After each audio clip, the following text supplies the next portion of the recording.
Hey everyone, this is your host Yoshino, and you are listening to episode number 3 of Mindwave for Artists Decoded. I'm going to be putting out a lot more of these Mindwave episodes in an effort to hopefully give everyone a bit of clarity and peace of mind during times of global unrest and mass hysteria. These past few weeks, I've been contacting my friends to rally our creative resources together to provide you all with anecdotes, articles, meditation exercises, and other helpful advice to help everyone during a time of need. This next excerpt is from my friend, singer and songwriter, Yore, aka Jarrell Perry, from his inspirational digital journal, Still Mind. The article is called 5 Feelings to Honor in the Midst of a Crisis. If you want to check out his website, you can go to stillmind.co. You can also follow him on Instagram at thisisyore and at stillmindco. So without further ado, 5 feelings to honor in the midst of a crisis.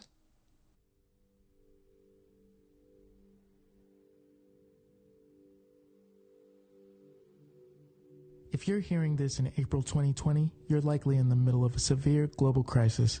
You've done all you can do to be responsible with stay-at-home orders and soothe yourself with lockdown-themed memes.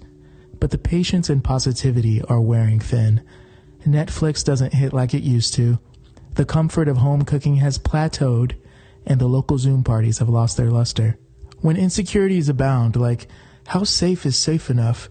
How long will it last? Who can I trust? What about my money? What about my family? What about my future? What can you do? The journey starts within. Here are 5 feelings to honor while working through a crisis. Number 1, grief.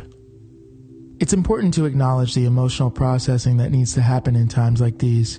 Some of us have lost our loved ones and our jobs. All of us have lost our normalcy and our sense of security, our sense of purpose. It takes time to get through the stages of grief, and we owe it to ourselves to experience each one in our own unique way. Anger, anxiety, denial, and depression will all surface in unexpected waves.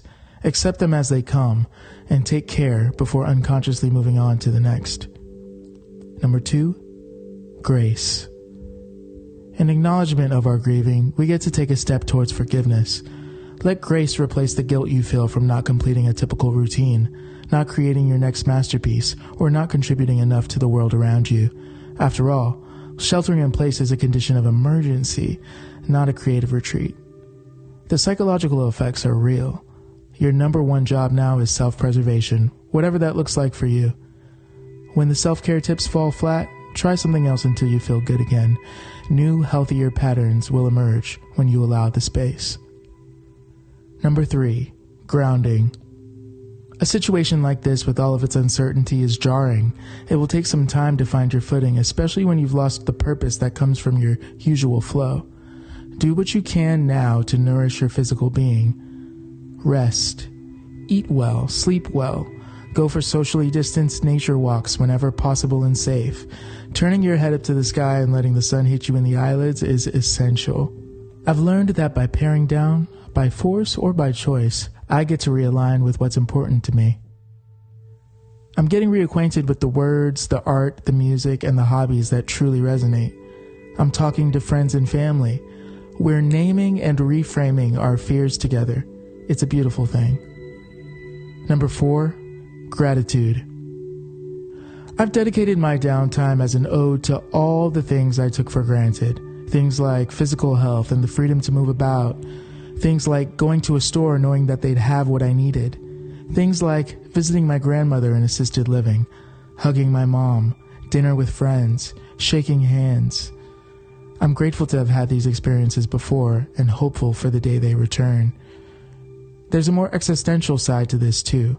Times like these create an awakening that's hard to miss, and I choose to be grateful for all the lessons this will bring, regardless of how painful it can be. I'm thankful for the chance to investigate who I am in this unprecedented moment and build a better point of view for the future. Number 5, generosity. With so much of life's superficialities falling back, I'm finding more space to give in unconventional ways. I can support my favorite artists' live stream shows and Patreon memberships. I can donate to fundraisers that support people disproportionately affected by the lockdown. I can devote extra time, resources, and kindness to neighbors, frontline essential workers, and other populations at risk. Finally, I can give to my future self by making more conscious decisions about my money and my health while the long-term impact is top of mind. I don't have all the answers. No one does. Still, by honoring my feelings in this critical moment, I've found the will to keep going. And you can too. Thanks so much for tuning in to Artist Decoded's Mind Wave, episode number 3. You just listened to Yore, aka Jarrell Perry's 5 Feelings to Honor in the Midst of a Crisis.